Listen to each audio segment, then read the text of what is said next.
What is REIT and how did it come about in existence? Yeah, you're right. It's a new avatar, but not so new. Maybe new for India, but globally, REIT came in 1960 in the US first. In India, 2007, SEBI approved that they would be having REITs in India.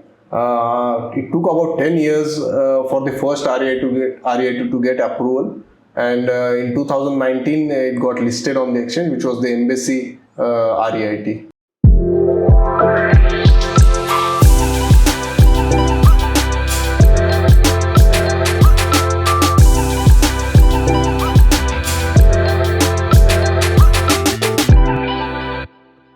So what is REIT? So REIT basically is a hybrid equity and fixed income product. It's something between a fixed income and an equity product. And the basic essence about REIT is that it can offer you capital appreciation by way of any property which has been sold through that, and as well as regular income in the form of rent or in the form of dividends that one can get. And how many such REITs are there to invest in today? So we don't have too many options. We have only about three: Brookfield, Embassy, and Mindspace. Three REITs. All of them are doing very well compared to fixed income or equity. Since it's a hybrid product, it definitely gives you a flavor of both equity and fixed income. Okay, you know what? At Swatantra, we want to simplify investing, right? Real estate is very simple. You buy a piece of land, you buy commercial space, you buy a house, and you've invested, and you get rent out of it, or you get capital appreciation. So, is this just a digital version of? Is REIT just a digital version of real estate, or what is really happening? Yeah, you can really say that because it's in the form as the units are credited in the Demat account. It's definitely a digital version, and it's a hassle-free way of investing into and getting an exposure to real estate. So REIT basically is there are the parties who are involved in an REIT is basically a sponsor, a manager, a trustee, and people like us who are the investors or unit holders there.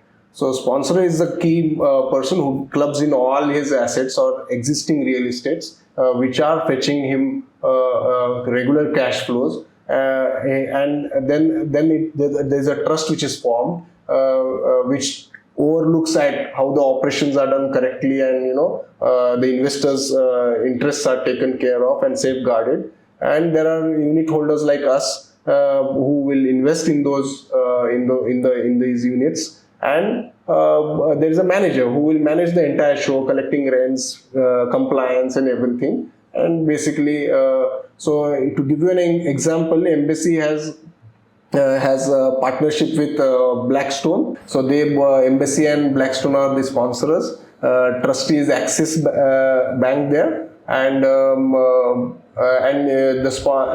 manager is also REIT, Embassy REIT, who's running the show and managing the entire thing.